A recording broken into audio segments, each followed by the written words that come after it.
Hi, my name is Colleen McElroy. I'm here with Channel 4's Meet the Merchant program, and I'm here at the Mars Meyer American Legion Post 991, located in Worth at 11001 South Depot, conveniently located right next to the metro station in Worth. And I'm here with the commander of the American Legion. And good morning, how are you? Fine, how are you today? I'm great, thanks. Tell us your name. My name is Dan Finnegan. And can you tell us how long you've been the commander of the American Legion? I have been commander since July of 2013. Nice. So do you have elections every year? Is that how commanders are chosen? Yes, we do. Yes. So tell us a little bit about your past. How did you get involved with the American Legion in Worth? Well, in 1979, I became a volunteer at the American Legion. And then in 1983, I joined the military, and I got out of active duty service in 87 and out of the reserves in 89 So what branch of the military did you serve in? in the Air Force. In the Air Force. Wow, it's a wonderful service. Thank you very much. Now, do you have family history of being in the service? Yes, I do. My grandfather was on Guadalcanal in World War II, and my father and his two older brothers were in Korea, and I've got three uncles that were in Vietnam. Wow, so you're looking at a lot of family history and service to the community and to the country. So thank you very much for your service. It's very impressive. You're welcome. So as far as your role as commander, what kind of things do you oversee at the Legion? We have a very lot of events and programs that go on here, and we have a fantastic group of people, and they make my job so much easier, and my job is to make sure everybody's doing their job, and everybody's doing a fantastic job here. Now, before you came commander, did you have a favorite job or duty or event that happened here at the Legion? Actually, being a tradesman, I'm a 134 electrician. I kind of liked fixing anything that was broke around the Legion. That was mostly my job and our senior vice commander now, Jim Bailey's job. He's very handy also. So because of your job as an electrician, that kind of gives you the ins and out of the building as well, which is very important as commander. Yes, actually the contractor I worked for, when we built it, I got to do the electrical here. Oh, so you were actually involved when the Legion did their expansion as well? Yes. Oh, that's wonderful. I know we have a lot of photos of that in the museum, and that was quite an undertaking from what I've seen. Do you have any fond memories of that whole process? Yeah, but I probably can't talk about them on TV. Now, that kind of leads me into my next question. Can you tell us about when the post was established?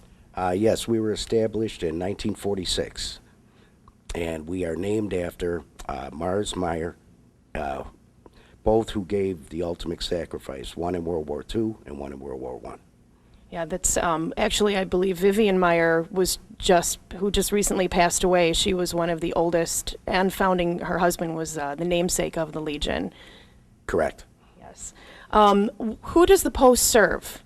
We serve all veterans, the community, and all the needy of our village of Worth and the surrounding villages. Well, that's quite a spread. So your membership is just not limited to Worth. It's also in the entire southwest suburbs, or is it divided into certain chapters? It's mostly Worth, but we go to a lot of different veteran homes in the area, such as Manteno, Hines Hospital, surrounding nursing homes to take care of the vets and bring them things. Now, what kind of things do you do when you go to Manteno? Sometimes we'll play bingo. And a lot of times we'll bring gift baskets and then just spend a day with them and just talk with them all day. Which I'm sure they enjoy, recalling their own stories, but also hearing some of your members' stories as well. Oh, yes, they really enjoy it. So is there a certain age that you can be? Do you ever take Boy Scouts or Girl Scouts on events like this as well, or is it just generally your organization that goes to volunteer? There is no age limitation, but a lot of the times when we do it, some of the kids and stuff are in school, but the Boy Scouts and the Girl Scouts and other organizations and members, younger children, grandchildren, they all help out here. Yeah. What kind of events, that leads me to ask, what other events do you have that you offer to the community? We have food drives every Thanksgiving and Christmas, and that's for the needy families of Worth in conjunction with the Lions Club, the Park District, and all the surrounding, not only our Legion, our auxiliary, our riders, and our sons, but we work with everybody in the village on these food drives. And if I recall, those food drives actually date back to the late 1940s as well. I think Sis Lucas was very instrumental in that. Yes, and actually, a lot of the people that run it now, it's been dropped down from generation to generation, where a lot of the auxiliary members, mothers and grandmothers, did the same thing, and now they're all doing it, and they do a great job.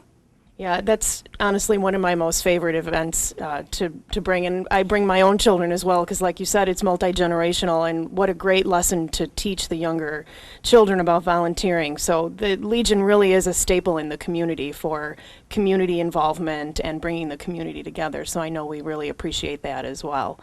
How do you raise money to put on all of these events that you have? During the year, we have a lot of different events. Starting with Lent, we have fish fries every Friday night, and that raises money. And then for St. Patrick's Day, we have a corned beef dinner, and then we have canned shakes throughout the year to raise money. The auxiliary has bake sales, Poppy Day. We have band nights in the summertime, and Thanksgiving dinner.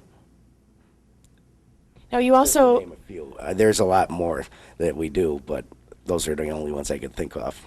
Yeah, and you're kind of tucked back here in the corner, which a lot of locals know that you're here. But I think I read something at one time that you're starting maybe card tournaments and beanbag tournaments as well. Now, where would you hold the beanbag tournaments when it's wintertime? We have a very large basement, and we've actually had tournaments down there already, and it's a lot of fun.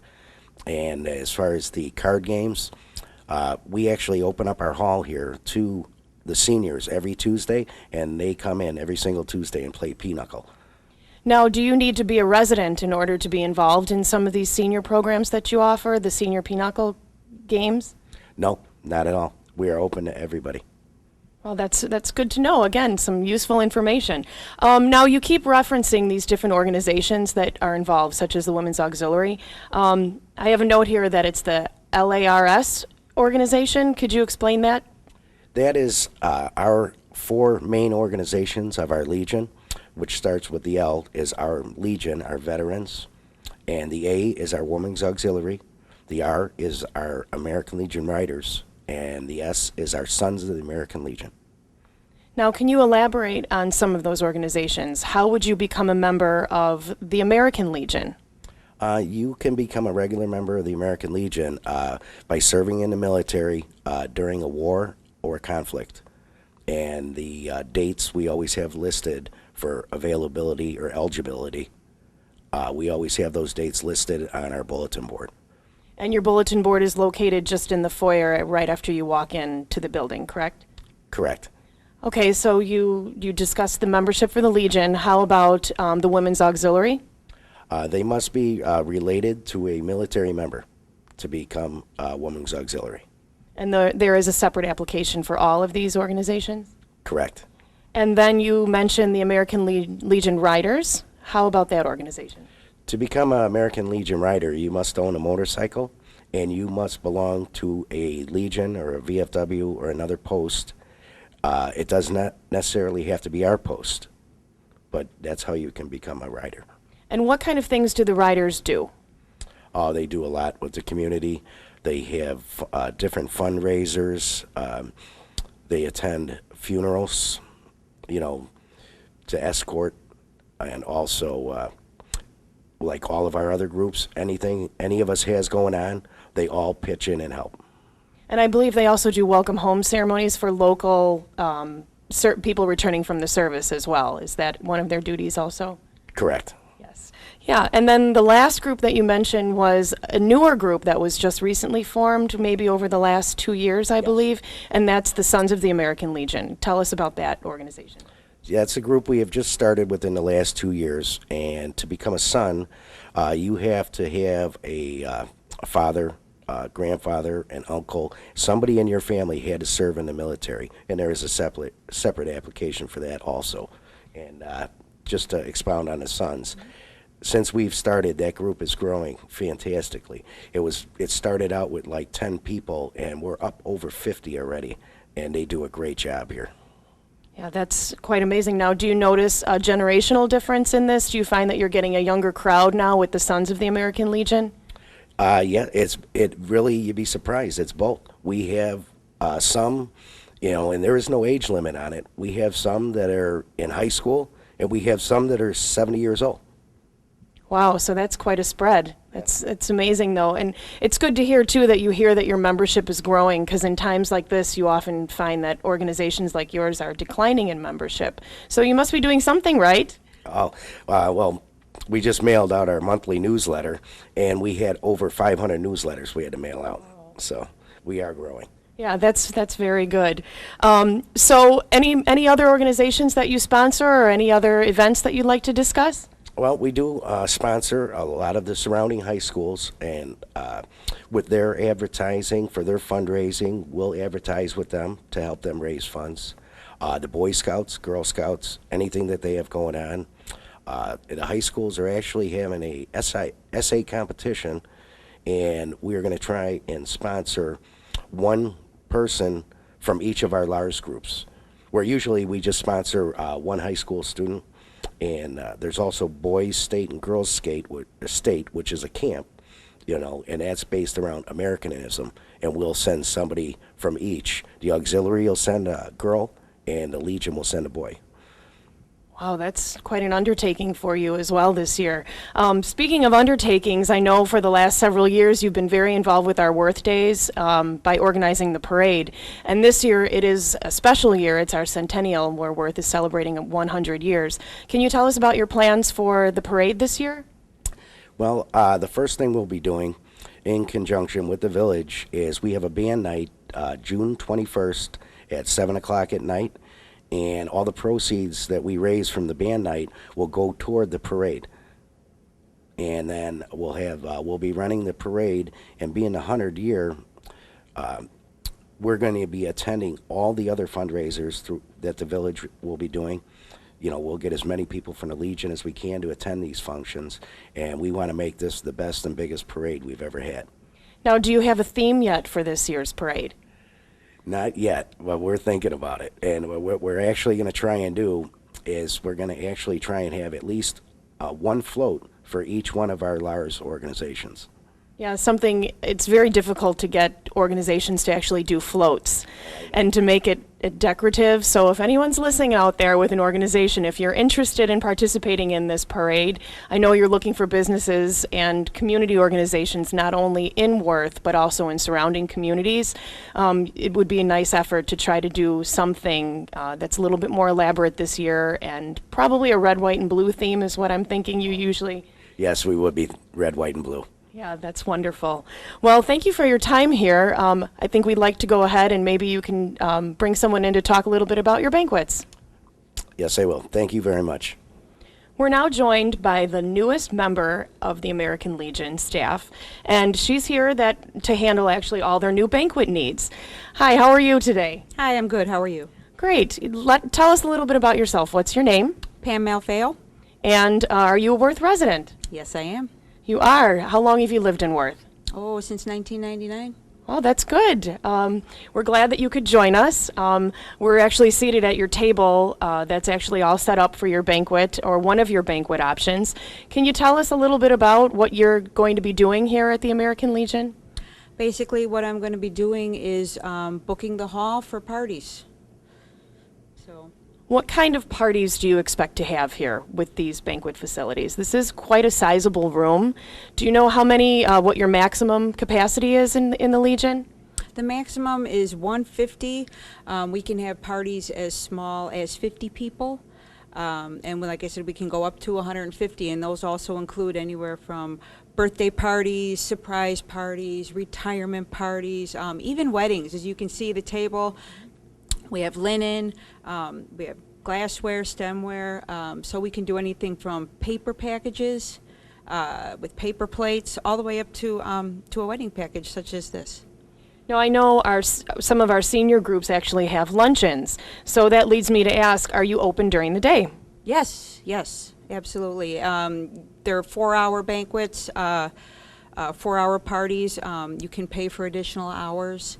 There's even groups that have meetings here. They can have 8-hour meetings during the day. So we're quite versatile in our hours. And I'm sure then you also have the option even for maybe funeral banquets as well, if it's in the afternoon, or like you said, business meetings are very nice. And what's so nice about this Legion is that although you are tucked away a little bit off of 111th Street, you are right by the metro station. So if you do need to take the train, or ample parking, obviously, with the metro station, but along with your own lot, you could simply just walk right across the street and find yourself here at the Legion. So that's wonderful advertising for you as well. So is there anything else you'd like to add about what you'd like to see with the new banquet facility, or with the new information that you have? Well, you know, if anybody wants any information, all they have to do, they can go online and search American Legion Mars Meyer 991 banquets, and there'll be a link. They can click on that, or they can call my personal number, which is 630-452-1166, and they can leave me a message or talk to me directly. And I have a note here that says that the website is www.americanlegionpost991.org. So that's good information. And I know you're also on Facebook, which you're pretty active on there as well. So there's many ways that you can get in touch with them if you'd like to have your next party here, whether it be casual or something very elaborate and fancy. It seems like you're able to handle that to that capacity. So we look forward to seeing what you have to offer. And I do have the commander here as well. Something we didn't touch on is one of your main attractions too is the bar. Can you tell us a little bit about the bar area? Yes, our bar is open every day of the week. Every week of the year, the only day we close is Christmas Day. And from Sunday to Thursday, we're open from noon to midnight. And Friday and Saturday, we're open from noon to 2 in the morning. And we have a nice bar, a lot of nice people. We have video gaming. We have a nice fireplace in there. We have a nice patio outside that's heated, that for anybody that smokes can go out there and smoke. And all of our staff, all of our bartenders are really super nice people, and they're a lot of fun to be around. So, and like we said before, we're right next to the Metro tracks. So anybody that rides the Metro train, they're more than welcome to come in, warm up while their cars are froze, you know, to have a little snack, a beverage, and just enjoy themselves. That's nice. And you brought up your patio. You have something very special out on the patio as well that we didn't get to touch on. If you'd like to just let us know quickly what that is. Yes, we have memorial bricks on our patio that are dedicated to friends and family of the American Legion, whether living or past, and we dedicate those bricks to those people. That's nice. And the applications are here that people could come in and fill out those as well. Yes, they are. They're in our file cabinet, right in our hallway, right next to our bulletin board. Now, one more time, if you could, please just let us know your contact phone number, just in case anybody has any questions. I know we mentioned your banquet number, but you also have a main number as well. Yes, we do. It's 708-448-7006 or 708-448-6699. Well, thank you both very much for joining us today, and we look forward to seeing you at the Mars Meyer American Legion Post 991 throughout this year.